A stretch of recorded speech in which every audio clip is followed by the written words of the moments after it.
Hello, everyone, and welcome to today's webinar, The Growing Momentum of Machine Translation in Life Sciences. My name is Amber Chevalier, and I'll be your moderator. As part of the SDL marketing team, I'm excited to be hosting this session today. I'm pleased to introduce today's speakers, Kaarin Gordon and Kirti Vashee.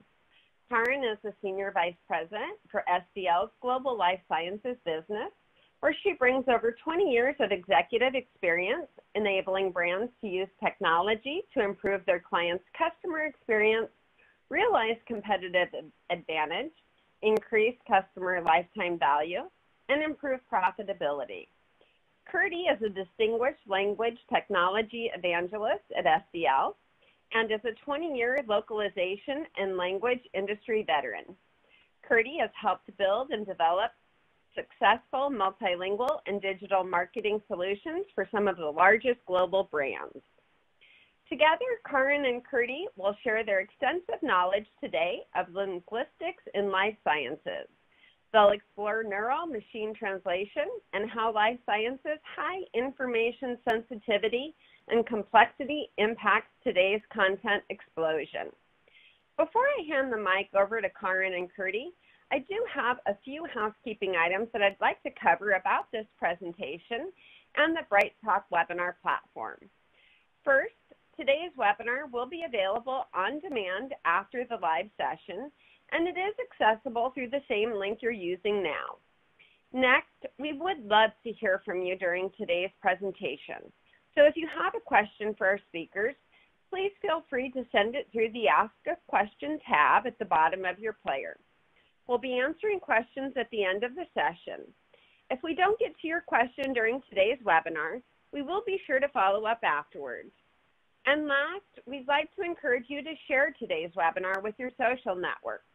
You can use the social sharing icons at the top right of your player to post this webinar directly onto Twitter, Facebook, or LinkedIn.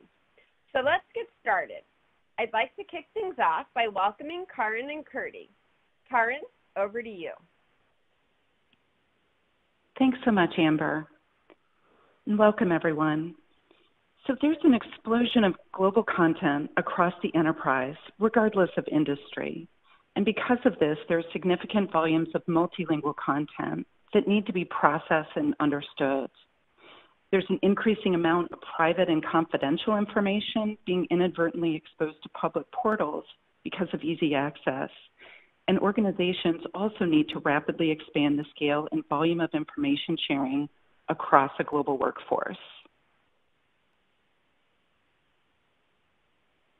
This explosion is happening in life sciences, where you have specific types of content like multilingual research from both within the enterprise and from external sources, real-world evidence, patient feedback, social media input on product experience, and global scientific research and knowledge sharing. But what's changing and shifting is how people want to view, analyze, interact, and action this data. We want to look at the relationships between different data and the inferences.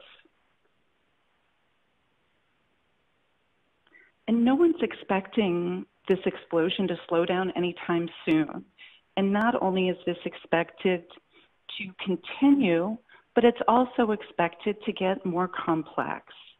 Most organizations are facing this challenge where you have growing amounts of content, increasing time pressure from regulators, the market, or the business to deliver content faster, and a growing number of global markets or languages that need to be supported. And all of this creates a big challenge and a level of complexity that's difficult to keep up with. And it's not only about solving the challenges today, but how you will continue to evolve to address the business needs in the future.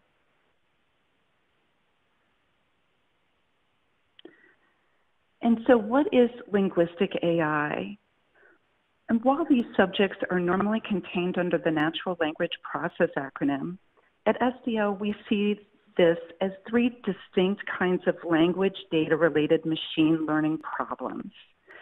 There's translation, which is language processing, summarizing, which is language understanding, and paraphrasing, which is language generation, all powered by the engine that is machine learning. And this is the neural networks and the deep learning. We call this linguistic artificial intelligence as opposed to just any artificial intelligence.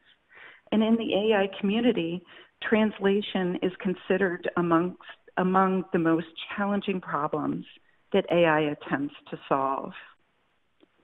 MT is one that has been the focus for decades and presents a view of the approaches to computers learning about language. But how did we get here? There's been so much progress just in the last 12 to 24 months. Kirti is now going to take us through a bit about the evolution and where we are today and what's changed. Kirti? Okay. Thank you. And so a basic fact that some may not know today is that we have over 1 trillion words translated every single day by machine translation across the globe today, across the various types of portals that allow you to do instant translation. And we've already reached a point in the history where more than 99% of all translation is done by machine translation. So when we look at machine translation, I think it's useful to have a little bit of a historical perspective and understand how the technology has evolved. As Kaarin mentioned, it is considered one of the most complex artificial intelligence problems to solve. And it is considered what they call a whole AI problem, so that if you solve machine translation, you will pretty much solve every other artificial intelligence problem that's on the table today. So the humans have been at this problem for about 70 years now. And it started in the 50s with a focus on Russian rules-based machine translation. And much of the development of machine translation over the history has been funded by governments of some sort, mostly the US government, but also recently a lot of funding from the European governments. So originally it started with rules-based machine translation, and it stayed there till really the end of the 90s, and it took, there was a breakthrough with new approaches using where machines learned translation from looking at historical examples of human translation. And that has been the last wave of machine translation, and statistical machine translation and neural machine translation, where they both learn from existing data of human translation. So let's take a little bit closer look at what rule-based machine translation is. So it is an attempt to model human language, where you look at the syntax, you identify subjects, objects, verbs, and then you say, okay, in the source language, we have subject, object, verb, for example. In the target language, it's going, things change where the subject, verb, object order changes. So there's a process of syntax analysis involved. There's a process of parts of speech analysis involved. And then we generate sentences. So it is an approach that has a very strong focus at the word level. And it attempts to basically algebraically formulate relationships between source and target languages. And this is a process that, as you can imagine, is slow, cumbersome. It has to be done language by language. You need people that have expertise both in the language and in some level of computational linguistic programming. So the development and the evolution of quality has been relatively slow in rule-based machine translation. And then right after 9/11, the US government decided to ramp up the ability of the national intelligence community to monitor foreign language content on the web. And though some ideas had been available for some time on how this could be done, the computing power was never there. to enable this. And SDL was a pioneer working together with DARPA in making this first breakthrough in what was called statistical machine translation.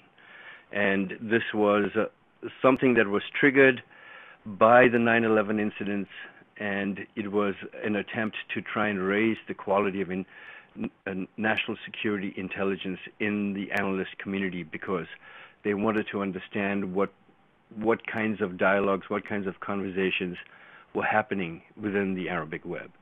So this was a major breakthrough, was a transformational change in the way the methodology used in building a language translation model.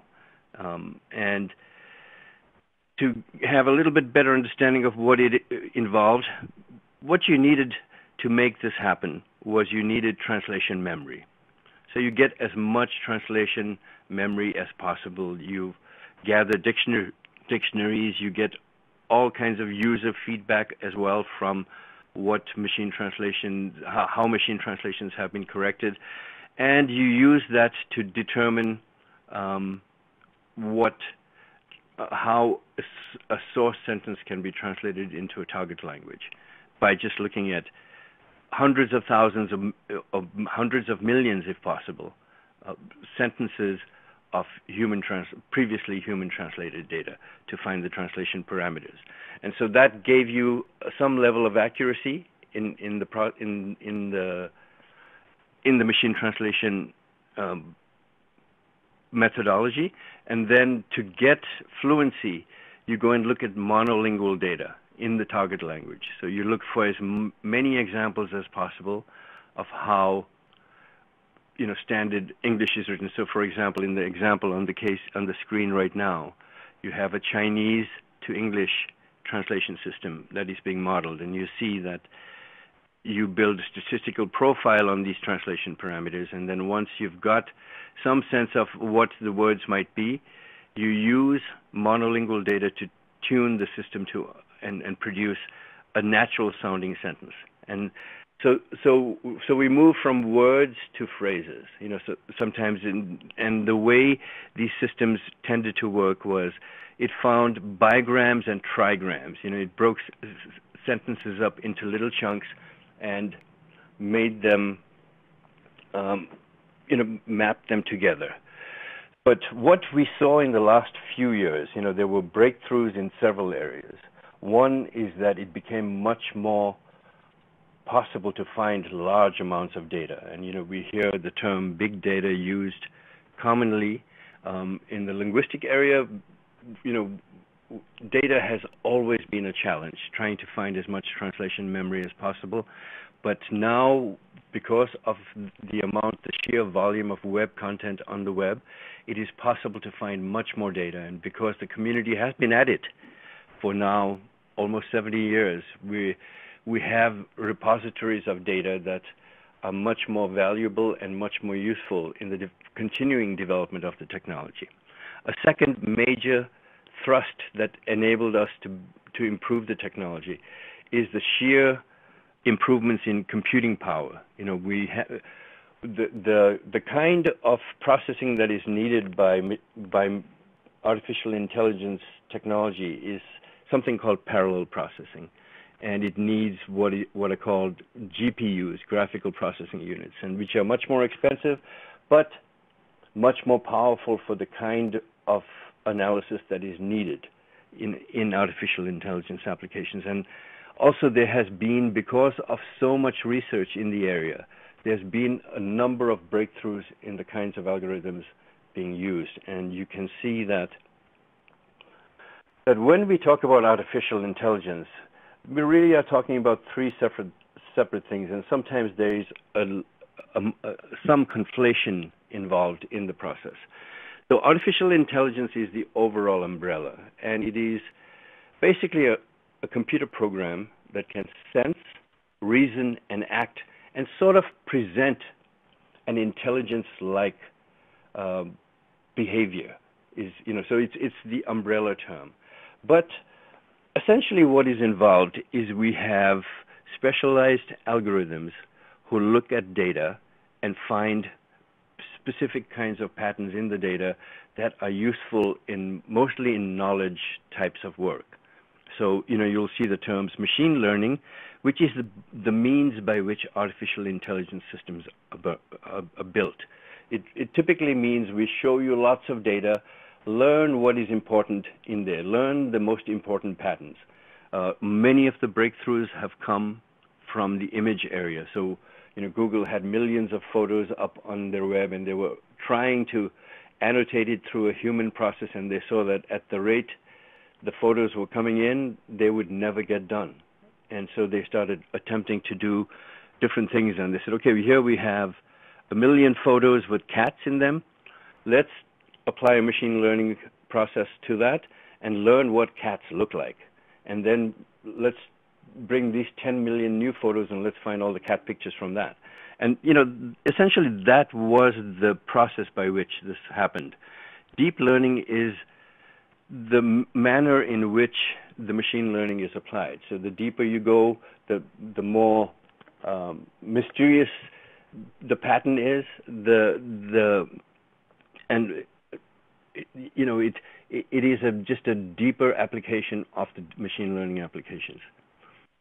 So what we have now today is something called neural machine translation, and it is a shift from the rule-based word perspective and the parts of speech perspective, that's what POS stands for, and the statistical phrase focus to now looking at full sentences.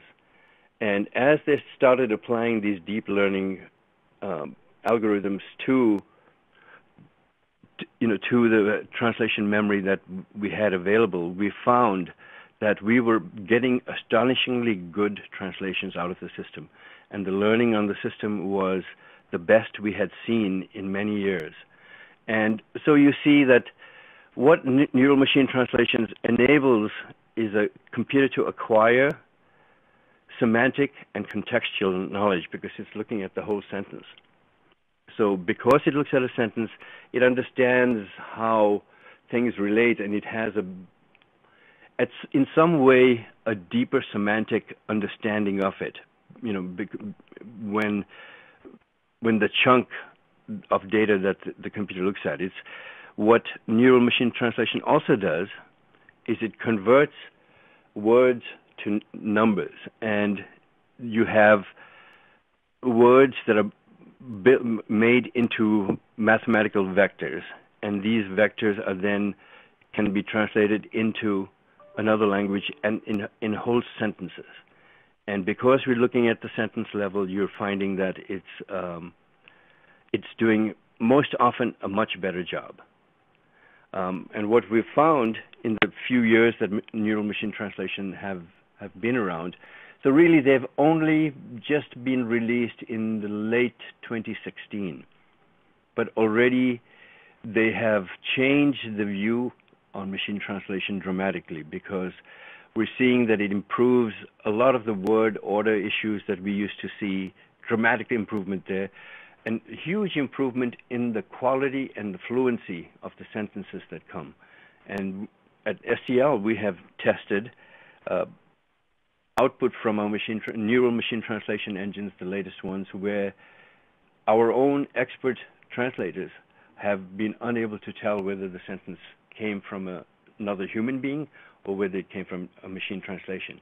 So the quality of translation has improved dramatically, especially in terms of the fluency. And we're even learning things about how to harmonize gender, which was a challenge that had plagued all the previous machine translation approaches in the past. And so, today we see that MT can be used all through the enterprise. It can help expand the amount of customer support content that we make available. It can help global teams work together in product design and sharing knowledge to just make a company more effective. It is also especially useful in monitoring what customers are saying about you and what the experience of the brand is within the customer community, because you now have a continuous and flowing volume of information coming from the social media. And machine translation enables you to listen to what a customer is saying, what matters, identify problems long before standard research approaches can identify them. And communication is sort of also one of the key things, from email to multilingual chat. So you have support people talking to German customers and Chinese customers and French customers, even though they only speak English, because they're able to use machine translation to facilitate the communication process. And I think I'm about to hand this back to Kaarin, but so we can see that all in the life science perspective, that all the way from patient acquisition, and through the content that you develop to build thought leadership, to build brand awareness, to teach your customers about the leading edge breakthroughs that you are making, to all the post-sales care, patient cares, the support information, all the different types of education information. The volume of information that we have to deal with today is significantly higher, and it needs to be multilingual because, as we see, the need is so great that on a daily basis, over 1 trillion words of content are being translated. And what machine translation offers is a way to do this in a much more controlled way. Because if you let customers just go to public portals, there's a number of problems you have with that. First, you cannot really tune it for the terminology that your business needs. And in the life science community, you have lots of medical terms and lots of specialized medical condition terms that you need to get absolutely correct. So public machine translation is not going to enable you to do that well. There's also a need for much more data security, because in the process of drug development, or in the process of just communicating between teams about new medical initiatives or feedback from patients, there's a need for much more security. The problem with a lot of public machine translation portals is that the information is used by the services that present them to you. We see this all over the press today, that there is a data security and privacy crisis. That when you put data into Facebook, when you put data into Google, it will be used for further improvement of services or for personalization of advertising content to you. And also, generally, these public portals do not allow the flowing data to be integrated into very high value and very enterprise focused information processing systems. So this is actual content from the terms of service on Google and Microsoft that show very clearly that you lose the privacy rights, and that the vendors will use your data to improve their services, and it will be reused in several different ways. So when an enterprise uses machine translation, it has a number of requirements that are very specialized and very unique and necessary. First of all, it needs to be state-of-the-art machine translation technology, so which is a critical requirement, because you don't want to use technology that is not as current, as good as the public systems out there. The most important criteria probably is data security and scalability. So you may have small volumes, and you say in a localization setting, and you may have very high volumes in social media analysis settings, and you need to tune the systems in different ways. So it is useful to have access to expert services that provide these tailoring options, that teach you, or that do the system modifications so that you can read Twitter feeds on your latest products, or you can adjust the system to work better for your localization needs. And you want this to be built straight into your IT infrastructure, so you don't have people cutting and pasting and moving private data around in insecure and inefficient ways. And basically what we have seen at SDL is that most of the public systems and the SDL systems are all within the same realm in terms of quality performance, in terms of the quality of, because we're all using the same technology. A lot of the deep learning, the machine learning technology is out in open source, and we understand how Microsoft does their approach, or how Google does what they do, or what Facebook does. And so we all borrow from each other, and we're essentially all on par. But what an enterprise needs from machine translation is that it wants it to be better at the specific terminology and the specific subject domain content that they are most likely to use and translate. And so what an enterprise typically looks for is this ability to customize deeply and for the specific use case that they are going to be working on. And I will hand this back to Kaarin, who will give you a deeper dive into some of the use cases that we are seeing happening in the life science space. Thanks, Kirti. So when life sciences organizations explore linguistic AI solutions, it's usually driven by the need to achieve one or more of these. So either broaden the global reach, control content, or achieve global content intelligence. And when we're looking at broaden the global reach, within this, there are different aspects of that. So it could be volume drivers, like growing product portfolios, variations in product content, increase in clinical trials, data points from so many different sources. It's also the timing. So the need in expectation for immediate content, faster action, or compliance with regulations. And when we look at controlling content, really that's the control and transparency. So across different groups or regions, also looking at the data security and the new requirements around this, and making sure that the content is controlled throughout the organization. With global content intelligence, this is something that we've touched on in a couple of different areas. That's smart analytics, deriving more meaning from the data and using the analytic algorithms that are commonly developed in English, but how to take those to the next level.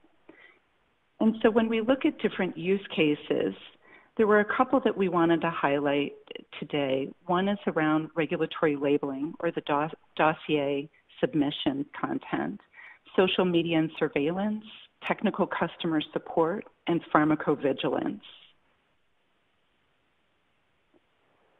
So with the regulatory content, this is an interesting one because with a lot of use cases for MT or linguistic AI, there's a focus on bulk processing to either normalize or translate the content.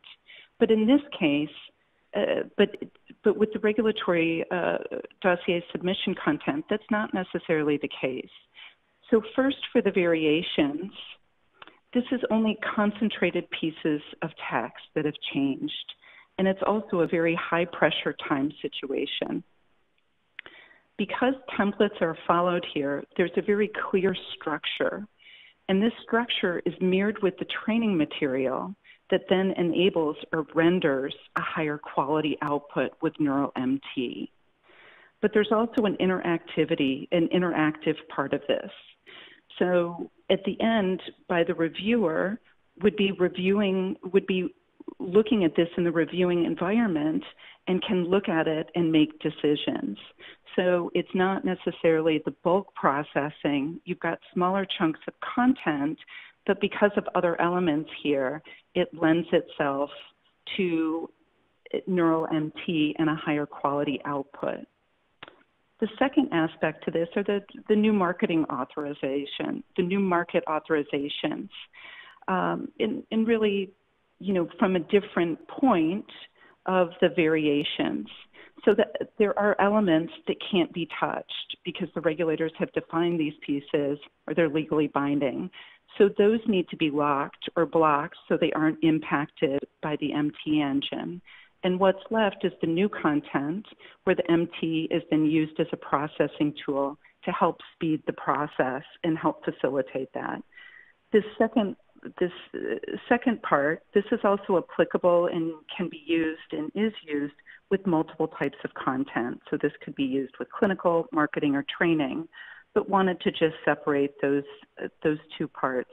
And we're seeing some very, very promising results in this area.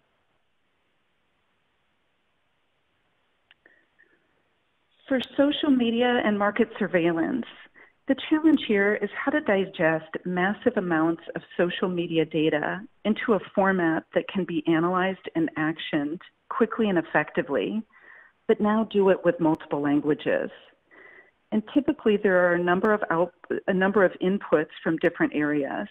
So this could be a variety of social listening devices for Facebook, blogs, or other public media that are then fed into a social media application like a Salesforce. And then MT is used to translate the content, put it back into Salesforce, and then analysts use the application to review the source and the analysis and take action based on this data. And this can then be applied to a variety of scenarios. So this could be feedback on products that could then indicate, complaints or potential adverse events. This could be any number of things that need to be monitored and then actioned in different ways based on what's determined or what's an outcome of that analysis. For customer technical support, this is more applicable to, say, a med device or a medical technology company in this use case. And the business challenge here is how to provide technical support in global markets, where it's a challenge to have enough resources with the right level of technical knowledge on the products, who also speak the languages of all the different markets that you serve and are also available and can provide a timely and effective response. So for example, incoming emails would come into technical support in a variety of languages. And they have technical dictionaries and TMs that can be used to train the MT engines, which are then used to translate the queries for internal consumption. And then when it comes to the response, there's typically an MT and post-editing approach that's used for that. But a way to really leverage the content, the dictionaries and TMs, but also really come up with an effective way to respond to customer inquiries that are time sensitive as well.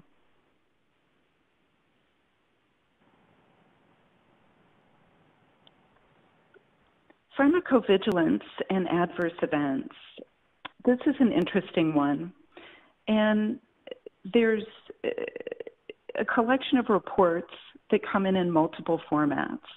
So these can be handwritten and scanned, phone calls, they can come in from the website, but there's a wide variety of information that is collected. So the first step here is to put them into a common format that is then more easily processed or read by the MT engine. So this content is then run through the MT engine and also with dictionaries to condition or train the data. This produces something that the business application or an AI tool can then consume and analyze. And there's a couple different scenarios that we're seeing here. Either this is then put into a database for humans to look at, which then dictates a workflow process or action, or it can be an AI application or cognitive process to determine that severity and workflow process. And this is something that organizations are looking at to drive a more standard approach across different regions and covering multiple aspects that we talked about, both the broaden the global reach, the control of the data, and also achieving that global intelligence.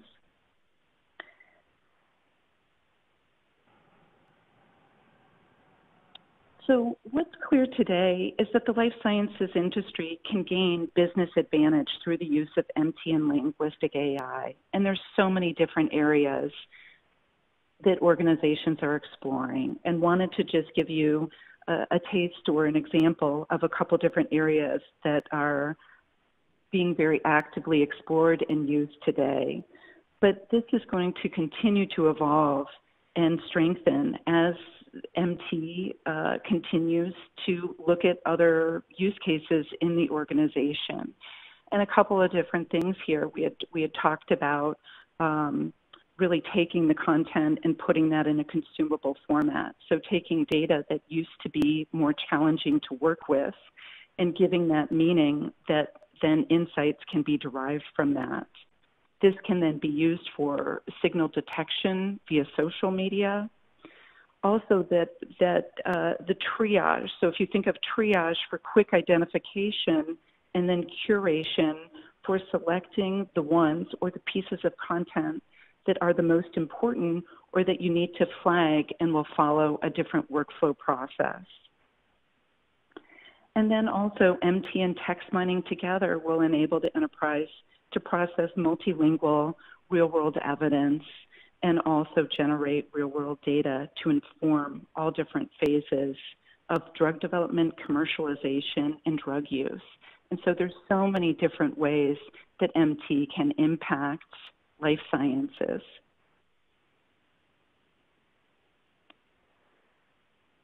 And so we talked a lot about what's happened, what organizations are doing today, but I think, you know, the real question too, because this is continuing to evolve, we've got this explosion of content and complexity that is going to continue.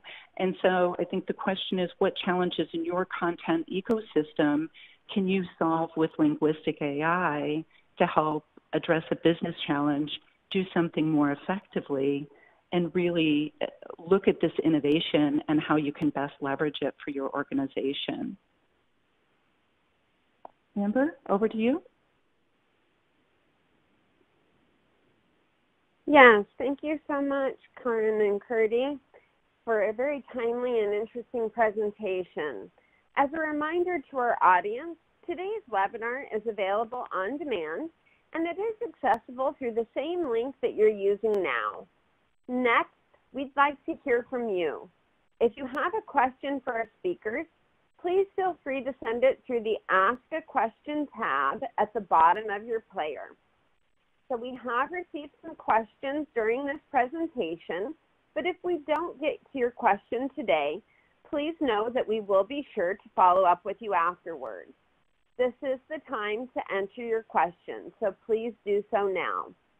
We will start to go through the questions that we have received during the presentation. First, Kaarin and Kirti, we've received a question.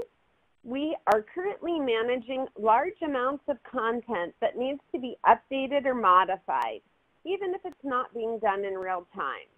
Why is this better or different than our current people resources? Kaarin and Kirti? Kaarin, do you want me to take that? Yes, sure. Yeah. Okay, so when you have large volumes of information coming and you have an established process where it is handled by human processes, it is definitely going to be slower to process this information than it would be with an automated translation process. So, you know, one of the key advantages of machine translation is that it allows you to quickly get an idea of what the general content that you are getting in is, and allow you to build to have more time to respond, you know, to the issues that are identified by this new content that's coming in. So the key business benefit is rapid response, you know, rapid understanding, and identification of, you know, emerging problems in a very timely manner, I think would be sort of the key benefits. Thank you, Kirti. Audience, please continue to send your questions in.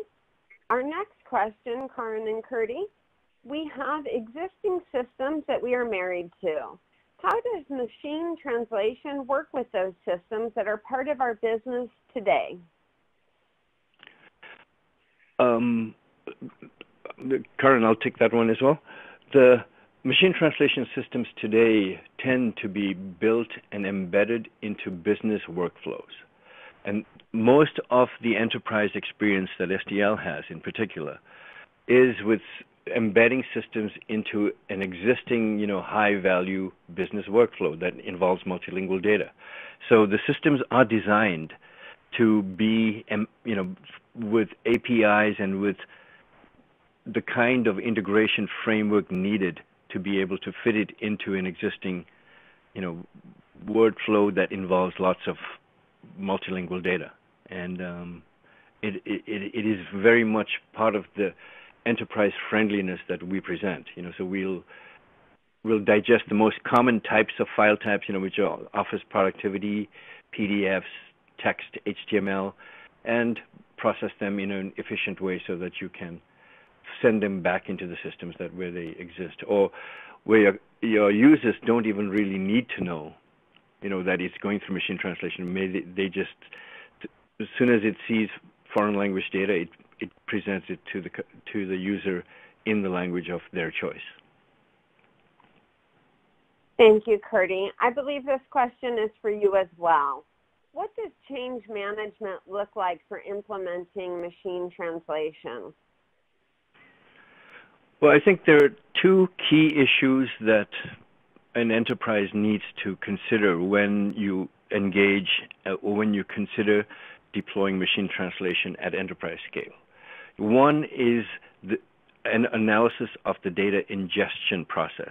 So you want all the multilingual data to flow into the machine translation engine in an efficient and straightforward way without users having to move data manually and go through any kind of cut and paste kind of exercise.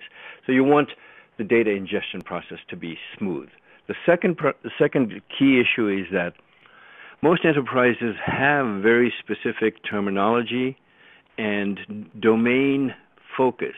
So you want to make sure that your machine translation engine doesn't just give you some generalized one-size-fits-all type of translation, but is intelligent about your specific subject domain and content. And so it is wise to have your terminology organized and to have your translation memory ready, which is then fed to the machine translation to tune it for your specific content. So the combination of the data ingestion and the tuning is exactly are the two most critical things you need to have a successful machine translation outcome. Thank you, Kirti. Kaarin, I believe this is a question that you can answer.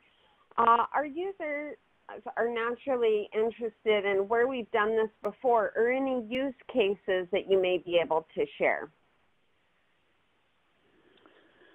Sure. And so I'm thinking just to give a bit more detail about one of the use cases that I spoke about, so related to the regulatory or dossier submission content. So with a recent pharma client, we were looking at, it was a new submission for German, and the output was very, very good. And the feedback that we received from the client was that 2/3 of the segments that were translated by Neural MT did not need to be changed, meaning that they were good and of the right quality for what they needed. And I think German is, Kirti, you can comment on this, but I think German is typically not an easy language either when it comes to machine translation. And yes, that's true. There have been languages that have been considered very tough in the past with the rules and the statistical approaches that we are seeing now that neural machine translation is having much greater success with. So, for example, languages like German, where you have longer sentences, where you have words that are combined together, and when you have different, sentence order, you have a subject, object, verb structure, and we're seeing huge improvements, and even like in Japanese and Chinese, which have tended to be what were considered tough languages. And so tough languages are now very, very different. Tough languages today are really languages that are very hard to get data for. So if you don't have data, the computers can't learn. And so you need to have some data, even if it's only monolingual data. If you need to have some volume of data, like a significant volume. I mean, we're talking millions of sentences, preferably, or even billions, if possible. But the neural machine translation has been a huge step forward in terms of quality. Thank you, Kirti. And I think that leads into the next question, which is about that step forward. And where is AI taking machine translation? Well, I think we can expect machine translation to continue to improve. We've at SDL, we have 2 generations of neural machine translation in effect in the last year. The first generation improved on average about 36%, I believe was the number, and across all languages. So there were some languages that we saw improvements as much as 100%, and some where we saw, like 10%, because we already had a fairly optimized engines there, even with the previous technology. But immediately, right a year later, we changed algorithms, we changed some of the techniques that we were using, and we saw that our second wave of algorithms improved the quality of another 25%. And remember, this is coming after 10 years of what was essentially a plateau in quality, where we were seeing 1 to 5% improvements with great effort. And then now, with exactly the same data and with just new techniques and new insights into how this works, we're seeing huge boosts in where humans can't tell the difference. So there has been a huge improvement, and it will continue to improve because the algorithms continue to improve, and our understanding of what is happening inside the learning algorithms is improving on a daily basis. There's a lot of research underway in this area, and we can only expect it to improve. Thank you. Some questions from the audience. Are issues of quality analysis and quality assurance more relevant to translation or machine-translated text? Or what kind of QA systems are used to evaluate the MT output?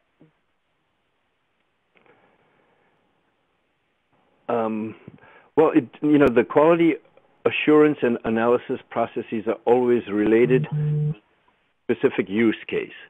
So in the localization scenario, you need to have post editors look at machine translation, and as Kaarin described, that in one of the cases we had 2/3 of the raw machine translation output being accepted as ready to publish, but 1/3 needed to be corrected and improved. So that's the case there.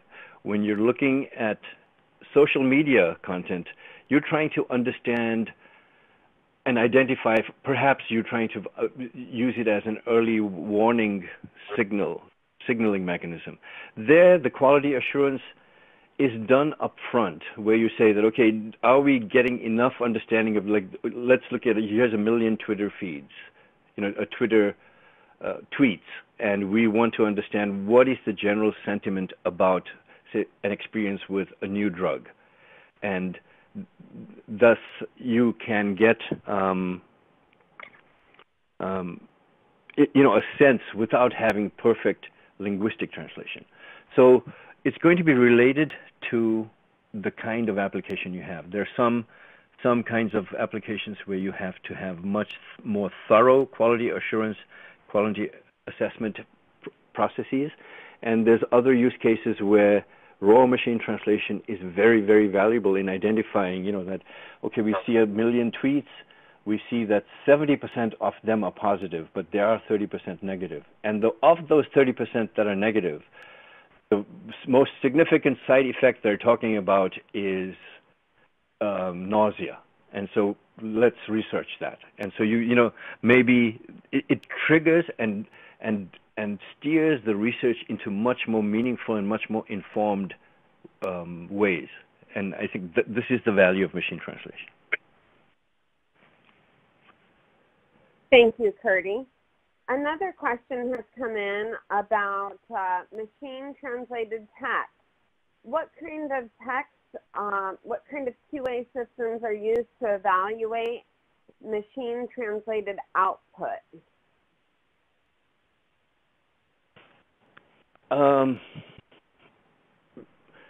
The QA systems that are used, SDL has several systems that, we have World Server is one platform in which assessments are done, and we have, Trados is also used by translators to assess machine translation output. And you can also develop other kinds of simpler mechanisms where you rate sentences in terms of quality, and score them, say, on a scale of 1 through 5. This is a very common approach in the industry across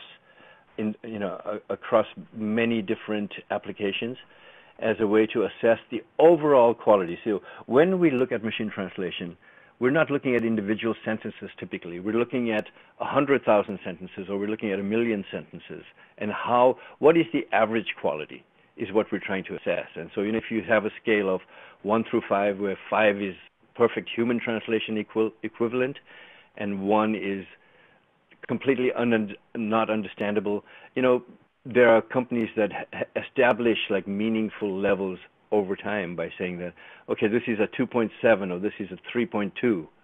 And so that means if you took any one of these million sentences out of the bag, you would expect that on average that it would score at a 3.2 level, which means it's understandable and you know what they basically said, but not a perfect human translation. So that, these are the different ways that people may use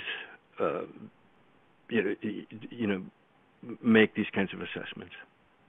And I think just to follow on, Kirti, I think it's just based on also how an organization defines quality and the different aspects of quality for that particular type of content. And I think you had touched on that earlier. So there's multiple mechanisms and ways that you can do that. It just depends on the type of content, the different definitions. And I think also maybe leads into the next question, Amber, which is, about training the MT engines, because I think the more content that you have, whether it's keywords or dictionaries or TMs or other information that can train the MT engine, that can also impact the quality output. So, exactly. We have a very lively audience today, Kirti, and the next question another question. We do. And so the next question is, how much training does it take for neural machine translation to produce pieces of translation that are indistinguishable from human translation? So talking about that quality, talking about that assurance, are there some language pairs that are easier to work with in this respect? How do we get to that quality, and how much training is involved in that process? Can you give us an overview of that? Yeah, the way machine translation systems get better is by having lots of high quality data to learn from. And so that is always the gating factor, that in many artificial intelligence applications, the data that you learn from is going to define the level and the quality of knowledge that you have. And so if you can find very high volumes, and so, to give you a sense of what kinds of volumes we talk about, we're talking about generally millions of sentences, and sometimes even hundreds of millions of sentences. And that's what it takes to produce very, systems that are indistinguishable from human translation. Also, sometimes it's necessary to do some level of linguistic tuning to make sure that that some language-specific issues. So, for example, recently we had great success with the Russian language, and there was special efforts made to accommodate some of the linguistic characteristics. In addition to the raw data learning, we also made accommodations for some specific linguistic issues related to the Russian language. So it's a combination of data and linguistic insight and steering is how you get to close to human translation. But this is something we've been trying for 70 years, and we're almost there, but we're never quite there. So I think there will always be some kinds of content, and where there's finesse, where there's poetry, where there's nuance, that machine translation is always going to struggle with. So it's not a complete replacement, but in the business context, it will become always more and more compelling, the value that it provides. And yes, data is kind of the key definer. So, we don't have great Swahili systems. We don't have great Gujarati systems. We don't have great Uzbeki systems because there's not a lot of data. And as we gather more data, or as we learn how to do things with monolingual data, so there's a lot of research happening in that area. And I think in the next 10 years, you'll see even languages that have very little data will able to have very good systems. So, Kirti, if a brand or producer wants to know what foreign market thinks about their product, would they look to us to help them with that service from a translation point of view? We would help them with the translation aspect of that, and they would do their market research, correct? Yes. Well, I mean, I think... Yeah, Kaarin, maybe... If you want to answer that. Yes, and I know we just have a few more minutes, but yes, absolutely. And that's something that is more of a marketing solutions and understanding. So it's not just a straight translation, but then looking at the cultural dynamics and other aspects, like certain colors are considered offensive in markets, or different phrases, or a lot of other elements. So not necessarily, I think, something that is for machine translation that we're talking about, but, absolutely something that we can provide. It's just a bit of a different service. But whoever asked that question, if you want to reach out to me, I'm happy to help with that following the presentation. Correct. Not covered under this presentation, but something we will be talking about shortly. So please stay tuned. Kaarin, would you like to leave any closing remarks before we finish today's presentation? Sure. I just think that there's so many exciting aspects to this and so many different ways to think about linguistic artificial intelligence and machine translation that I think for a lot of organizations that I work with, it's easy to get start blending a lot of different things, or to get overwhelmed on, okay, well, where do we start? And that's where I think is the most important thing, is figuring out something where there's going to have the highest business benefit or impact, and looking at a POC and looking at the initial steps to more closely assess that and demonstrate the value that can bring, and then build from there. Because there's so much going on in this space and so much that we can do that everybody's just trying to figure out, okay, how do we get up and running, or where do we start with this? Thank you so much. So it's exciting times here at SDL. We invite you to send additional questions, reach out to us. Remember that you can visit the replay at the exact same link you are watching now. We do have attachments in the attachments and links section. We invite you to download those today. And please feel free to let us know if you have any further questions. We look forward to engaging with you, and thank you so much for watching our webinar today. Have a wonderful afternoon.